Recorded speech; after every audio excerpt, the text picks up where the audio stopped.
Selamat pagi, salam sehat buat anak kelas 12 IIS 1, 12 IIS 2, dan 12 MIA. Bagaimana kabar kalian anak-anak kelas 12? Bapak harap kabarnya baik dan sehat selalu. Kembali lagi dengan Bapak Yusman Saragi dalam pembelajaran agama Katolik. Pada pagi hari ini kita akan memasuki pertemuan kita yang ke-13 dengan judul materi Tantangan dan Peluang Umat Katolik dalam membangun bangsa dan negara seperti yang dikehendaki Tuhan. Umat Katolik Indonesia sebagai bagian dari bangsa Indonesia ikut bertanggung jawab atas krisis yang sedang terjadi. Tantangan yang dihadapi bangsa Indonesia juga menjadi tantangan bagi umat Katolik juga.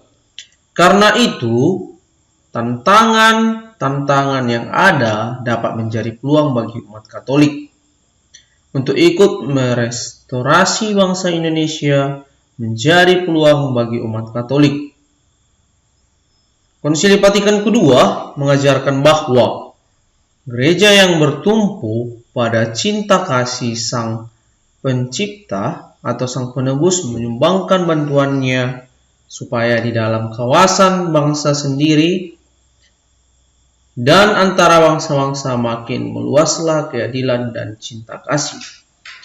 Dengan mewartakan kebenaran Injil yang menyinari semua bidang manusia maupun manusiawi melalui ajarannya, dan kesaksian umat Kristiani juga tentunya, gereja juga menghormati dan mengembangkan kebebasan serta tanggung jawab politik para warga negara.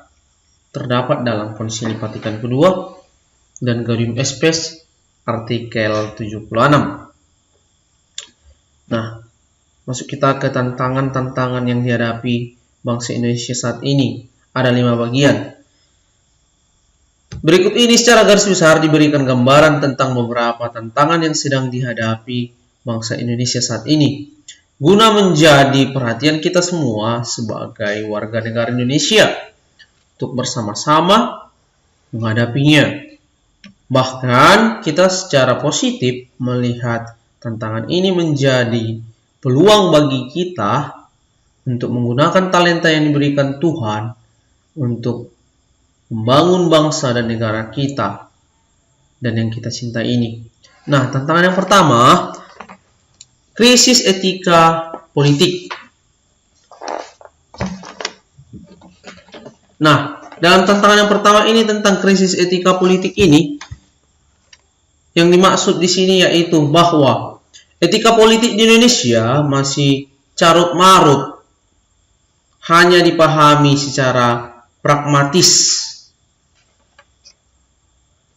Artinya sebagai sarana untuk mencari kekuasaan dan kekayaan bagi pribadi-pribadi dan golongan sendiri. Politik yang berkembang saat ini khususnya oleh partai politik bersifat transaksional, yaitu untuk membagi-bagikan kekuasaan dan berujung pada praktik politik uang. Itulah yang dimaksud yang pertama ini ya, poin pertama, krisis etika politik nih. Krisis etika politik. Kita masuk poin kedua, krisis ekonomi. Nah, kita tahu bahwasanya masyarakat Indonesia kini masih dilanda krisis ekonomi. Banyak yang masih hidup di bawah garis kemiskinan. Padahal Indonesia sendiri dikenal sebagai negara yang kaya akan sumber daya alamnya. Itu untuk poin yang kedua ini ya. Dengan berkembangnya neoliberalisme saat ini, orang kaya akan semakin kaya dan orang miskin akan semakin miskin. Orang miskin bahkan para pedagang juga, pedagang kecil tentunya atau menengah, sekalipun tidak akan pernah mampu bersaing dengan para pedagang besar dan orang-orang kaya. Itulah yang dimaksud dengan krisis ekonomi ini. Kita masuk ke poin ketiga, merebaknya aliran fundamentalisme radikal. Kini merebak berbagai aliran fundamentalisme radikal di Indonesia khususnya ya. Bahwasanya fundamentalisme itu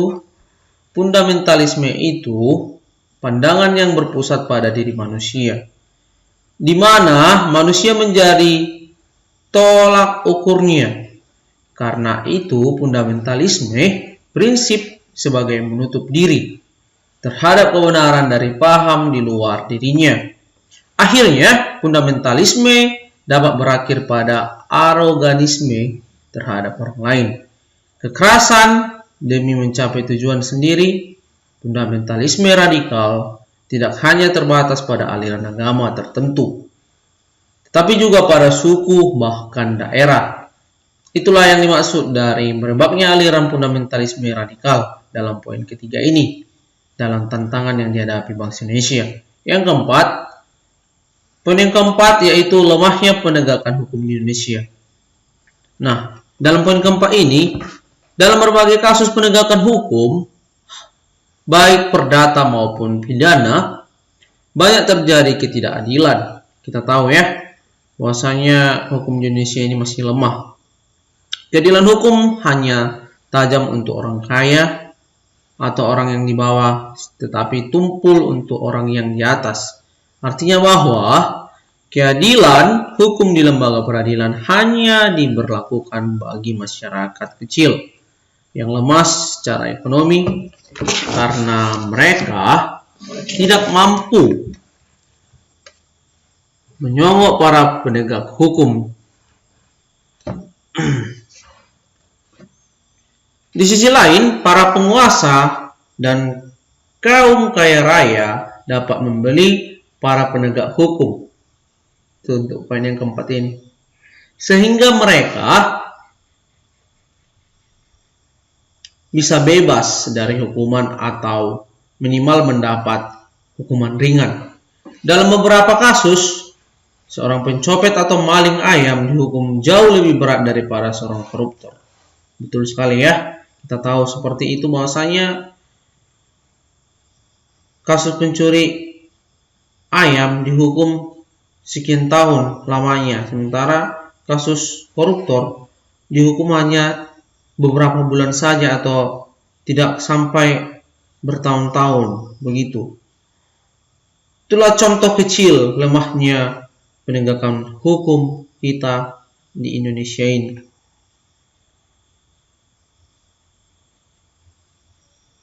Nah, kita masuk poin yang kelima dalam tantangan-tantangan yang dihadapi bangsa Indonesia, bahwasanya berbagai bencana dan kerusakan alam. Nah, jelas kita ketahui bahwasanya di Indonesia juga, di negara kita ini, telah banyak bencana yang terjadi dan kerusakan alam. Kerusakan alam menjadi tantangan nyata di hadapan kita. Kita tahu ya, jelas sekali. Bencana alam bisa disebabkan oleh kondisi alam itu sendiri. Kondisi alamlah menyebabkan bencana alam, seperti gempa bumi dan letusan gunung berapi. Namun, bencana alam juga dapat disebabkan oleh perbuatan manusia sendiri, seperti pengundulan dan pembakaran hutan untuk berbagai tujuan, penebangan pohon yang dilakukan secara serampangan sehingga menimbulkan bencana longsor dan banjir yang dapat merenggut jiwa dan harta. Kerusakan alam juga disebabkan oleh limbah industri yang mematikan ekosistem di sekitarnya. Itulah untuk poin yang kelima. Kita lanjut. Nah, kita masuk tentang ajaran gereja tentang bagaimana peluang-peluang umat Katolik dalam pembangunan. Nah, kita tinjau dari poin yang pertama dari segi krisis ekonomi. Ajaran gereja tentang bagaimana peluang-peluang umat Katolik dalam pembangunan dari segi krisis ekonomi, bahwasanya situasi etika politik di Indonesia masih carut marut. Gereja Katolik perlu memperjuangkan agar politik tidak hanya dipahami secara pragmatis sebagai sarana untuk mencari kekuasaan dan kekayaan. Itu ya untuk poin yang pertama ini dari segi krisis ekonomi. Nah, relasi gereja dan negara untuk terwujudnya kesejahteraan umum dinyatakan oleh konsili sebagai berikut. Negara dan gereja bersifat otonom, tidak saling tergantung di bidang masing-masing. Akan tetapi keduanya kendali atas dasar yang berbeda, melayani panggilan pribadi dan sosial orang-orang yang sama. Itu dalam segi krisis ekonomi. Nah, kita masuk yang ketiga, merebaknya aliran fundamentalisme radikal. Fundamentalisme itu pandangan yang berpusat pada diri manusia, di mana manusia menjadi tolak ukur. Karena itu, fundamentalisme prinsipnya menutup diri terhadap kebenaran dan paham di luar. Akhirnya fundamentalisme dapat berakhir pada arogansi terhadap orang lain, kekerasan dan mencapai tujuannya sendiri. Berhadapan dengan berbagai aliran itu, kepentingan kehadiran gereja tidak lain adalah mendorong gerakan kebebasan keberagamaan dan gerakan humanisme sejati yang tertuju pada Allah. Demi kepentingan gerakan kebebasan beragama, Konsili Vatikan kedua secara khusus menyatakan sebagai berikut bahwa pribadi manusia berhak atas kebebasan beragama. Kebebasan itu berarti bahwa semua orang harus kebal terhadap kesan dari pihak orang perorangan maupun kelompok-kelompok sosial atau kuasa manusiawi manapun juga sedemikian rupa, sehingga dalam hal keagamaan tak seorang pun dipaksa untuk bertindak melawan suara hatinya. Itulah untuk poin yang ketiga, ini merebaknya aliran fundamentalisme radikal. Nah, kita masuk yang keempat, poin keempat, lemahnya penegakan hukum di Indonesia. Dari segi lemahnya penegakan hukum di Indonesia, kita harus berusaha mengubah mindset atau pola pikir kita ya, cara berpikir kita, bahwasanya peranan hukum dalam masyarakat, bahwa hukum bukan sarana untuk mempermudah agar kasus-kasus pidana dan perdata diperlakukan sebagai komoditi. Tetapi hukum berfungsi untuk mempermudah pelaksanaan hidup bersama yang memungkinkan terciptanya kesejahteraan umum, dan Konsili Vatikan kedua menegaskan terciptanya kesejahteraan umum oleh pelaksanaan kekuasaan politik baik dalam masyarakat sendiri maupun di lembaga-lembaga yang mewakili negara. Itulah untuk poin yang keempat. Kita masuk poin yang kelima atau yang terakhir, di mana ajaran gereja Katolik dalam peluang-peluang umat Katolik. Poin yang kelima ini berbagi bencana dan kerusakan alam yang terjadi. Nah, bencana alam dan kerusakan alam menantang gereja untuk berefleksi, di mana gereja itu hidup, bukankah lingkungan hidup juga sangat krusial untuk hidup gereja di tengah dunia? Maka personal atau persoalan perusakan lingkungan hidup itu tidak hanya masalah duniawi, tetapi juga masalah gereja. Paus Paulus ke-6 dalam buku ensiklik Popularum Progressia artikel 21 menegaskan bahwa bukan saja lingkungan material terus-menerus merupakan ancaman pencemaran dan sampah penyakit baru dan daya penghancur, melainkan lingkungan hidup manusiawi tidak lagi dikendalikan oleh manusiawi, sehingga menciptakan lingkungan yang untuk masa depan mungkin sekali tidak tertanggung lagi. Itulah persoalan sosial berjangkau luas yang sedang memprihatinkan segenap keluarga manusia atau segenap keseluruhan umat manusia. Nah, kita lanjut ke dasar keterpanggilan gereja Katolik dalam membangun bangsa dan negara. Landasan atau dasar pijakan umat Katolik berperan aktif dalam pembangunan bersumber dari ajaran dan teladan Yesus sendiri, di mana yang menjadi dasar keterpanggilan gereja untuk membangun bangsa dan negara. Yesus mengajarkan memberi kepada kaisar apa yang menjadi hak kaisar dan kepada Allah apa yang menjadi hak Allah. Itulah yang diajarkan oleh Yesus dalam kitab suci. Dalam hal keterpanggilan gereja Katolik dalam membangun bangsa dan negara. Kita lanjut, pandangan gereja Katolik dalam solidaritas beragama atau kesatuan maupun kebersamaan kita orang Katolik terhadap yang berbeda agama dari kita. Pandangan gereja Katolik tentang solidaritas beragama di Indonesia berangkat dari suatu kesadaran akan keberagamaan yang secara historis berkembang sejak abad-abad permulaan. Karena itu gereja Katolik dalam menghadapi kenyataan seperti ini tidak menganggap diri sebagai institusi single fighter atau seorang diri, melainkan selalu menyadari kehadirannya dalam konteks teologis atau ketuhanan, historis, dan sosial.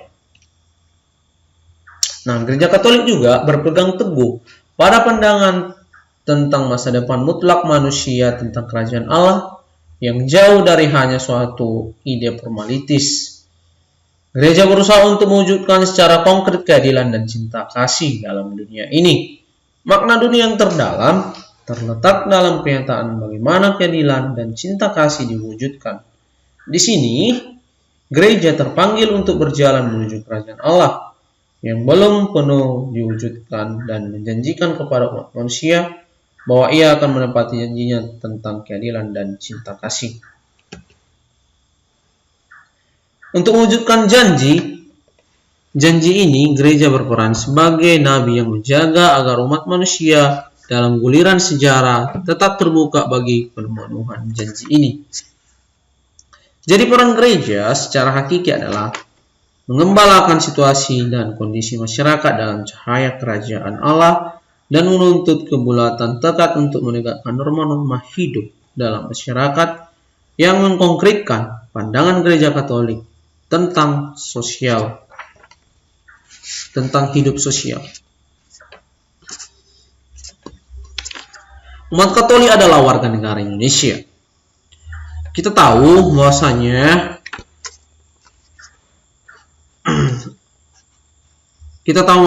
di Indonesia ada 6 agama, termasuklah di dalamnya kita orang Katolik. Jadi umat Katolik adalah warga negara Indonesia yang bertanggung jawab untuk memenuhi apa yang diharapkan dari semua warga negara masyarakat menurut kemampuan, tidak dalam arti restriktif, melainkan positif maksimal. Nah, ini dia. Mari kita perhatikan gambar berikut. Nah, kita lihat ini dalam gambar ini.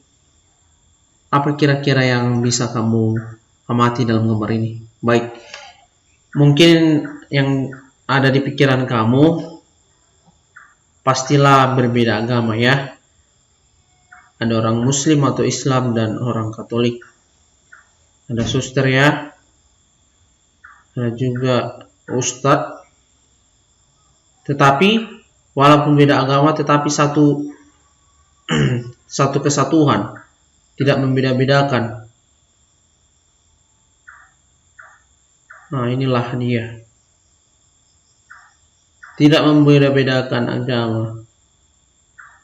Mau agama apapun tetap satu kesatuan. Ada Muslim dan Katolik.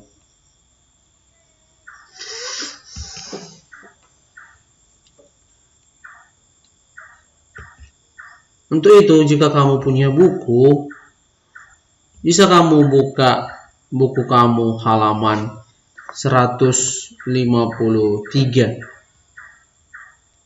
dalam buku paket kamu, jika kamu sudah punya buku paket.